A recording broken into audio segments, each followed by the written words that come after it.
Share की अगर हम लोग बात करें बीडीएल की, ठीक है, फिलहाल तो मार्केट गिर रहा है, तो आप देख सकते हैं ये भी कंपनी टॉप लेवल से 40% तक हम लोग को 40% से ज़्यादा नीचे आते हुए देखने को मिल चुकी है। इतनी क्यों पिटाई होती है? क्योंकि इनको जो भी ऑर्डर्स यहाँ पे मिले हैं उसका एग्जीक्यूशन अकाउंट में रेवेन्यू रिकॉग्निशन होने के लिए काफ़ी टाइम लगेगा। ठीक है, ये कोई सब्जी बनाने की बात नहीं हो रही है या फिर कोई छोटा मोटा काम यहाँ पे बात नहीं हो रही कि भाई आज बोल दिया आज हो गया, 2 दिन बाद हो गया, 3 दिन बाद हो गया, 1 हफ्ते बाद। अरे मिसाइल की बात होती है, बहुत लंबे अवधि के कॉन्ट्रैक्ट्स यहाँ पे होते हैं, तब जाके उसका एग्जीक्यूशन होगा और तब जाके नंबर सुधरेंगे। एंड अगर बीच में ऐसा फिर मार्केट में कभी टर्मोइल आया तो इनके तो अर्निंग्स तो नजर नहीं आएंगे, क्योंकि अभी तक काम तो यहाँ पे जारी है करके, तो फिर ये स्टॉक्स क्या हो जाते हैं, ज़्यादा पीट जाते हैं। तो ये समझदारी हम लोगों में होनी चाहिए।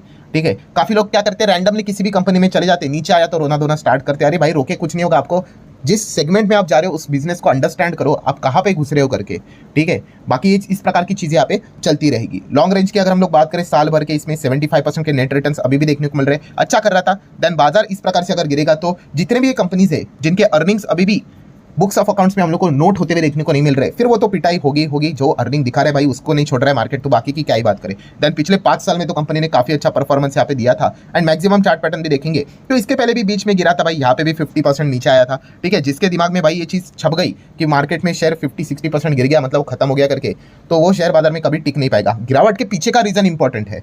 ठीक है, अगर reason just because of market गिर रहा है ये अगर रीजन होंगे तो ठीक है भाई, मार्केट तो ऐसा ही चलता है, तो ये सेंस वाली बात हम लोगों में जरूर होनी चाहिए। बाकी बात करें कंपनी के बैलेंस शीट की, तो आप देख सकते हैं 2500 करोड़ के रिजर्व्स थे, बढ़कर 2800 करोड़ हो गए, बढ़कर 3000 हो गए, देन 3500 करोड़ के रिजर्व हो गए, अच्छी बात है।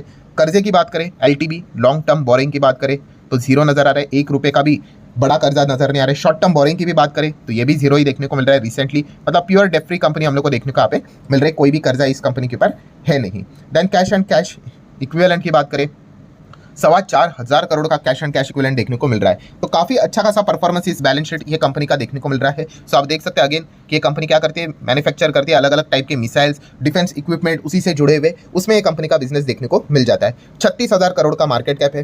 ठीक है, अपने ही सेगमेंट की अगर हम लोग बात करें डिफेंस एरोस्पेस में, तो एचएएल के बाद इसी कंपनी का नाम हम लोग को देखने को मिल जाता है। देन अगर हम लोग यहाँ पे बात करेंगे तो कंपनी का जो पीएनएल देखने को मिल जाता है, शॉर्ट टर्म का पीएनएल हम लोग यहाँ पे चेक कर सकते हैं कि कैसा रहा करके, तो फ्लक्चुएशंस यहाँ पे चलते रहते हैं बहुत सारे ऊपर नीचे। ठीक है, आप देख सकते हैं कभी 3 का ईपीएस, कभी 7 का ईपीएस, ये तो क्वार्टरली है। ईयरली अगर हम लोग डेटा देखेंगे तो कैसा चल रहा है, तो वो आप यहाँ पे देख सकते हैं। कंपनी का जो ओवरऑल परफॉर्मेंस है अभी, जो नेट प्रॉफिट 500, 300, 600, 500, मतलब काफी वेरी करता रहता है। ऐसा क्यों? क्योंकि ये कंसिस्टेंटली नहीं, एक बार इनको बहुत बड़ा अभी मिसाइल बनाने का काम दिया है, मान लो XYZ कोई मिसाइल है, ठीक है, ये बनाने का काम यहाँ पे दिया है। ठीक है, और जैसे ये पूरी तरीके से प्रॉपरली कंप्लीट हो गई और पूरा पैसा आएगा तो सडनली इनका रेवेन्यू शूट करेगा, प्रॉफिट शूट करेगा, तो ये चीजें काफी देखने को मिल जाती है इन कंपनीज में। ठीक है, तो इस कंपनीज को स्टडी करने वाला का जो पर्सपेक्टिव होना चाहिए वो काफी लॉन्ग रेंज का होना चाहिए, और उसको पता होना चाहिए भाई कि इस कंपनी में कितना ज्यादा वॉलेटिलिटी रहेगा। देन 75% प्रमोटर है, बचा 25%, उसमें 25 में भी 8 और 10 10 हो जाते हैं, और ऊपर से और पकड़ ले तो 11% इंस्टीट्यूशंस के पास है।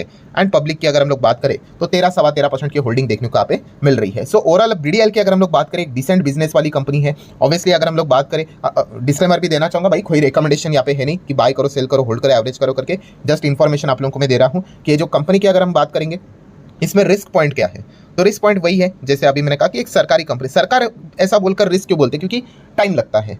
ठीक है, डिसीजन लेने के लिए एक प्राइवेट कंपनी को जो डिसीजन लेने में टाइम लगता है और सरकारी कंपनी में जो टाइम लगता है, इसमें काफी फर्क होता है, टाइम लैग काफी होता है। प्राइवेट कंपनी से चुटकी बजाते ही फटाफट काम कर लेगी, 1 मीटिंग बुला लेगी, 2 मीटिंग डन।